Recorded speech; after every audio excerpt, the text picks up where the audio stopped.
1, you will hear a conversation between two women as one of the women buys a bus pass.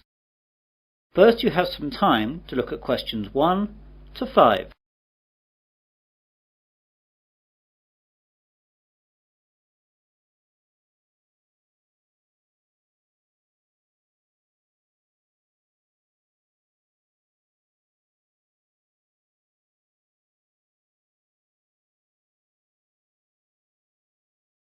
You will see that there is an example.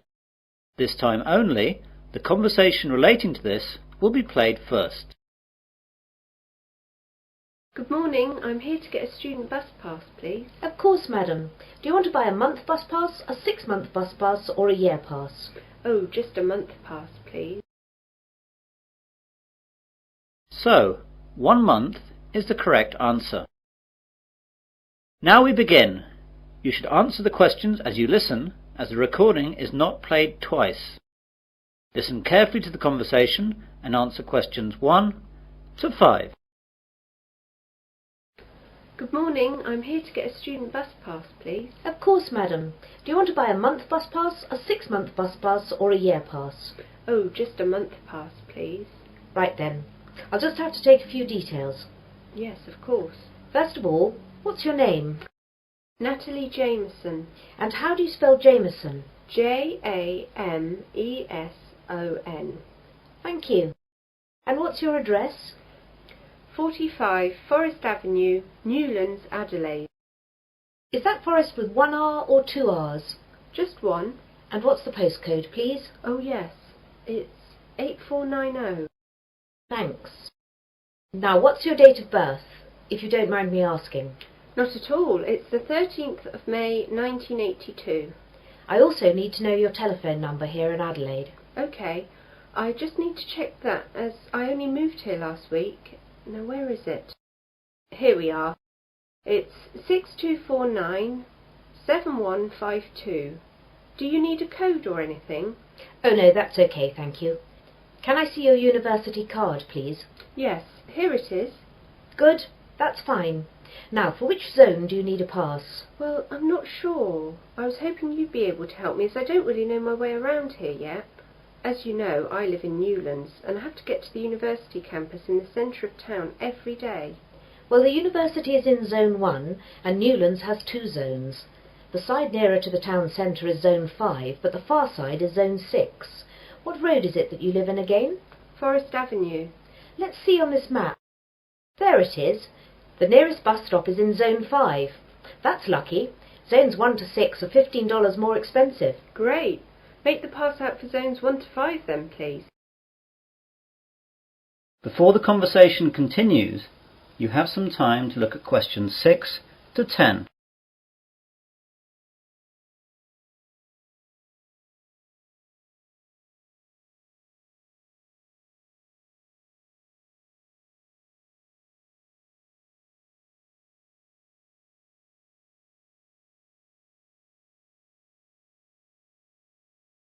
Now listen carefully and answer questions 6 to 10.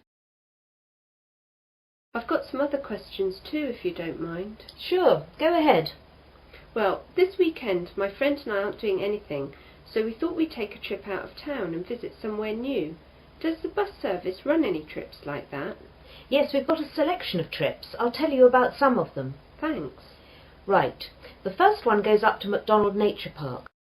The bus leaves at 8 o'clock and takes about 2 hours to get there, and leaves for the return at 4:30 in the afternoon. Once there, you can walk around the nature trails. It's really nice, and the MacDonald River runs through there, and that's really beautiful, so take a camera with you. Then there's the Pearl Bay trip. The bus leaves at 9 a.m. and goes up the coast to Pearl Bay. How far is that? It's an hour away. Once there, you can walk along the cliffs up to Rocky Point, which has a famous view up the coast. Or you can just lie on the beach and swim. Don't forget to take your swimming gear and a towel. The water's pretty safe there, and there are always lifeguards. The bus arrives back in Adelaide at 5 p.m. That sounds nice. What else? Well, there's the Huron gold mine. It's just a half-day trip, leaving here at 9:30 a.m. and arriving back at 2 p.m. It only takes half an hour to get there, which is good. It's an old worked-out mine that has changed into a sort of museum. They have all the old equipment, and a guide takes you round some of the tunnels and shows you some of the techniques they used to use. You might even find some gold they missed. Yeah, I could do with that. It's pretty interesting, but the mines can be quite cold, so take a sweater. So how do those three sound? Quite interesting. I really like the idea of going up the coast and spending a day on the beach, but my friend Karen will like the idea of the nature park. I better wait and check out with her what she wants to do before booking. No problem at all. You just need to pop in sometime during the week and we'll make the booking. Thanks very much. You've been very helpful. No problem. See you later. That is the end of section 1. You will now have half a minute to check your answers.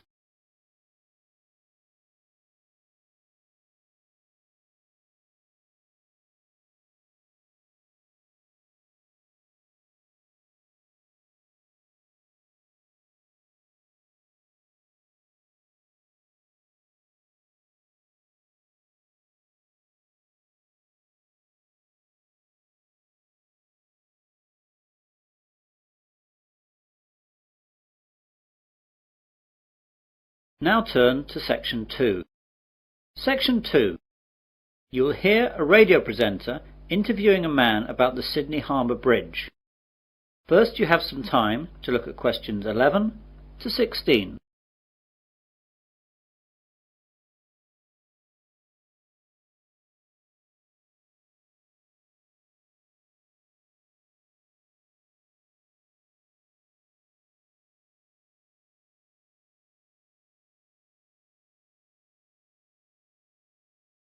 Now listen carefully to the interview and answer questions 11 to 16. Well, good morning again, everyone, and welcome to Perspective, the weekly New South Wales radio programme on subjects of general interest from our local area.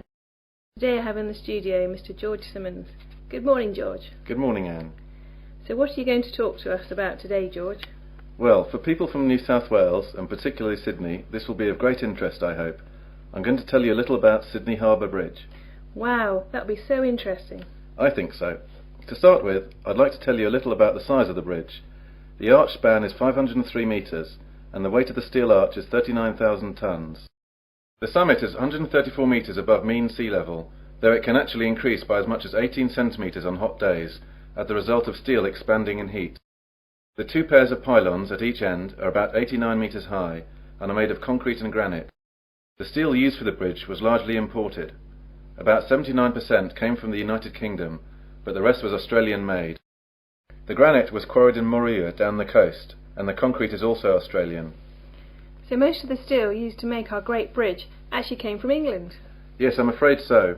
However, the workforce were all Aussie. Thank God for that. When was the bridge actually built? The bridge was opened in 1932, but work first began in 1924, with the construction of the bridge approaches and spans, with two separate teams building the arch on each side, working towards each other.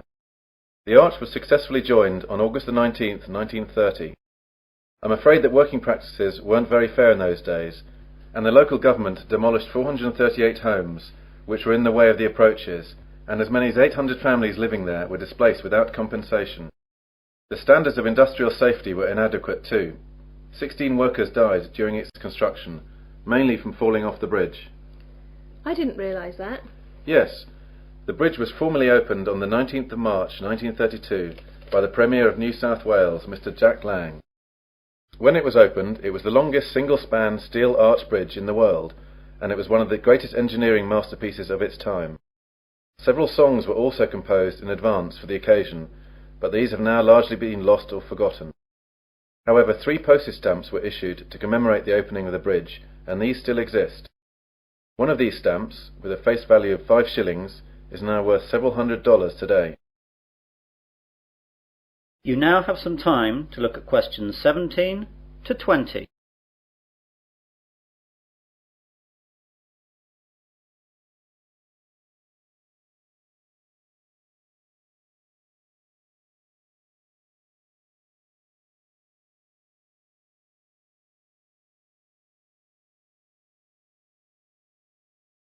Now listen to the rest of the interview and answer questions 17 to 20.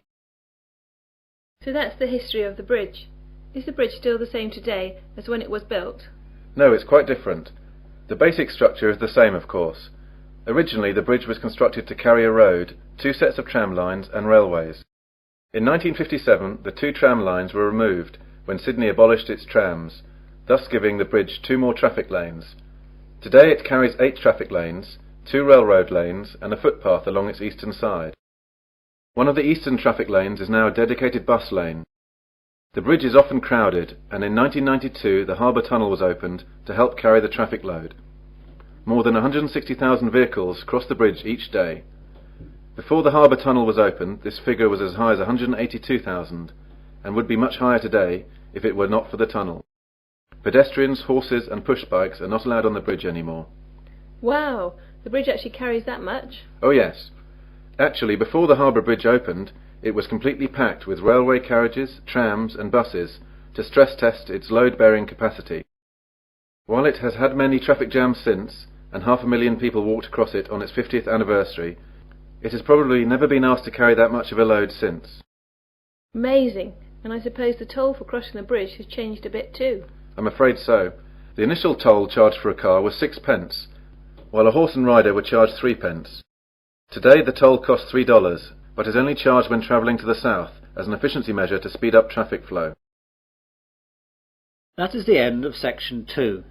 You will now have half a minute to check your answers.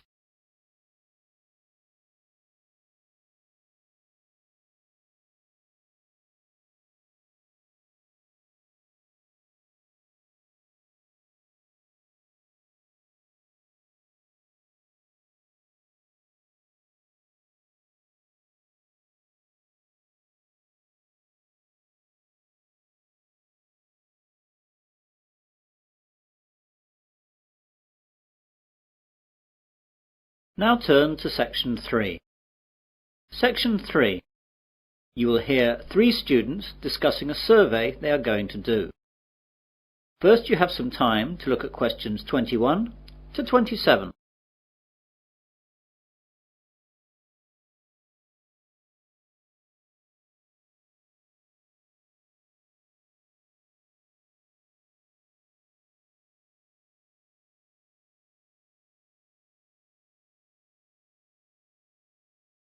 Now listen carefully and answer questions 21 to 27.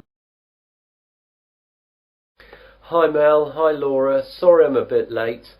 I got held up by the bus, it just didn't come for ages. Don't worry, you're only a couple of minutes behind and we've only just been chatting.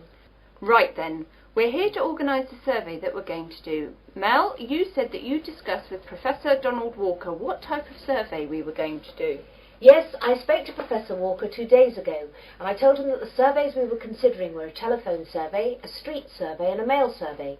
He thought that the phone one would be too expensive for us and the postal one would take too long, so we decided we should do the street one. I think that's right. If we do the street one, then we can get the whole thing done in one day and we can get on with analysing the results. Yes, that's right. Now there are some other things that Professor Walker wanted to know about. How big should the survey be? Well, the ideal figure for a survey such as this should be about 1,000 people, but that will take us about a month to get that many people, and we just don't have that much time. On the other hand, if we just choose 100 people, the survey won't be statistically significant. So what about something in the middle? What about 600? Still too many. That'll take us ages. 400? Let's split the difference and say 500. Okay. And how many questions? If there are too many, we'll just have the same problem. Professor Walker said we should have no more than 10 or people get bored. 10 then? I think even fewer. 8. I think 3 fewer again to make sure we can get the numbers done quickly. Okay, I agree with that. I'm not sure, but I suppose so. You now have some time to look at questions 28 to 30.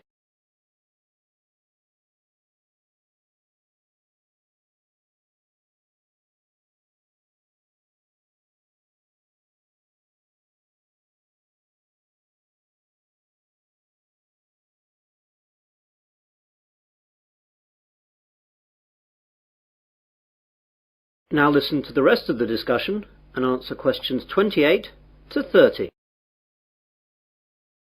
Now, Professor Walker asked where we were going to do the survey. Does he want to avoid that area then? Probably. Now, we can either all stay together or split up and do different locations. Well, if we split up, then I think we've got a better chance of getting more people surveyed. Yes, I agree with Laura. OK. Now, I made a list of the possible locations in Westley where we could station ourselves. There's the town square, at the entrance to the train station, at the university cafeteria, outside Dobbin's department store, on the corner of the High Street and College Road, the bus station and the corner of High Street and Wilkins Road. What do you think? I think the square is great, but the people at the train station will be travelling and often in a hurry. I agree with all of that, and I think the bus station will have the same problem as the train station. OK, that's those two out then. I think the other ones in town were good too. The cafeteria will have too many students, and that will create too great a bias to our survey. We need a good cross-section of the population, and anywhere too close to the university won't give us that. Laura's right. So, out of the other town ones, I think that the two on the High Street corners are good. I don't agree. The High Street corner with College Road would be good, but the corner with Wilkins Road is too far out. Not enough people will come by there. Yes, Mel's right there. We should use Dobbin's department store instead. I can see your point. OK, that's settled then. All three of us will be stationed in town then, but not the Wilkins Road position. That is the end of section 3. You will now have half a minute to check your answers.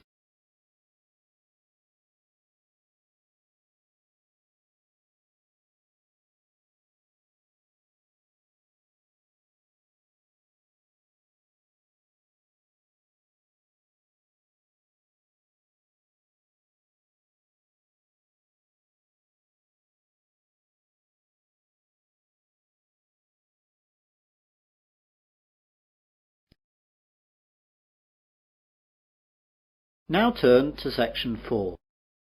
Section 4. You will hear part of a further education marine biology lecture. First, you have some time to look at questions 31 to 40.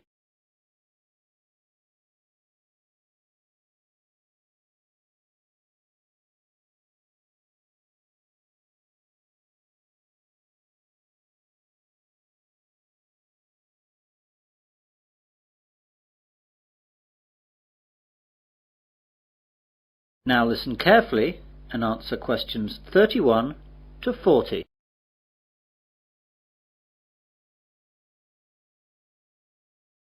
Good morning everyone, and welcome to this further education lecture on marine biology. Today we're going to look at the coelacanth. The discovery of the coelacanth has been compared to finding a dinosaur walking around today over 85 million years after it went extinct. The story began a few days before Christmas in 1938, when the first living coelacanth was discovered off the east coast of South Africa at the mouth of the Jalandhar River. The fish was caught in a shark gill net by Captain Goosen and his crew, who, recognizing the bizarre nature of their catch, alerted the local museum in the small South African town of East London. The director at the East London Museum at the time was Miss Marjorie Courtney Latimer, after whom the coelacanth was eventually named. Miss Courtney Latimer offered bounties to fishermen for unfamiliar fish. It was Miss Courtney Latimer who alerted the prominent South African ichthyologist Dr. J.L.B. Smith, who initially identified the fish, and subsequently informed the world about this amazing discovery. This first coelacanth led to the discovery of the first documented population off the remote Comoros Islands between the mainland of Africa and Madagascar. For 60 years, this was presumed to be the only coelacanth population in existence. Originally, it was a concern that the coelacanth might have a very limited range, and that overfishing along the Comoros Islands might wipe it out. However, scientists were amazed when, on July the 30th, 1998, an American scientist discovered a coelacanth population in Indonesia. Dr. Mark Erdman was on a honeymoon trip to the area investigating a coral reef research site when he spotted a strange fish being wheeled into the fish market. He recognized the fish as a coelacanth and snapped a picture before it was sold. Dr. Erdmann's subsequent research revealed that the people from Sulawesi had a name for it: Raja, King of the Sea. The Sulawesi coelacanth colony is about 10,000 kilometers east of where the coelacanths were previously known to occur in the western Indian Ocean. Both Sulawesi and Comoros coelacanths are quite different from all other living fish, but perhaps the most interesting feature of the coelacanth is that it has paired lobed fins, which move in a similar fashion to our arms and legs. Coelacanths also have an extra lobe on their tail and a vertebral column that is not fully developed. They are the only living animal to have a fully functional intercranial joint, a division that separates the ear and brain from the nasal organs and eye, and allows the front part of the head to be lifted when the fish is feeding. The brown Sulawesi coelacanth and the steel blue Comoros coelacanth share these unusual characteristics. The discovery of the coelacanth in 1938 is still considered to be the zoological find of the century. This living fossil comes from a lineage of fish that was thought to have been extinct since the time of the dinosaurs. Coelacanths are known from the fossil record dating back over 360 million years, and peaked in abundance about 240 million years ago. Before 1938, they were believed to have become extinct approximately 80 million years ago, after mysteriously disappearing from the fossil record. How could the coelacanth disappear for over 80 million years, and then turn up alive and well in the 20th century? The answer seems to be that fossil coelacanths appeared to live in environments with clay sedimentation with plenty of volcanic activity. Modern coelacanths, both in the Comoros and Sulawesi, inhabit caves and overhangs in vertical marine reefs at about 200 meters, environments not conducive to fossil creation. In 1991, scientists got a better understanding of the fish when the Comoros got their independence from France, and French restrictions on research were lifted. This allowed scientists to study the fish off the Comoros Islands. As the animal hides in underwater caves some 300 to 700 feet down during the day, and comes out at night to feed, diving is not an option, and previously only fishermen specimens had been available for study. But this time the scientists had their own submarine, so they could study the coelacanth in its natural habitat through portholes. That is the end of section 4. You will now have half a minute to check your answers.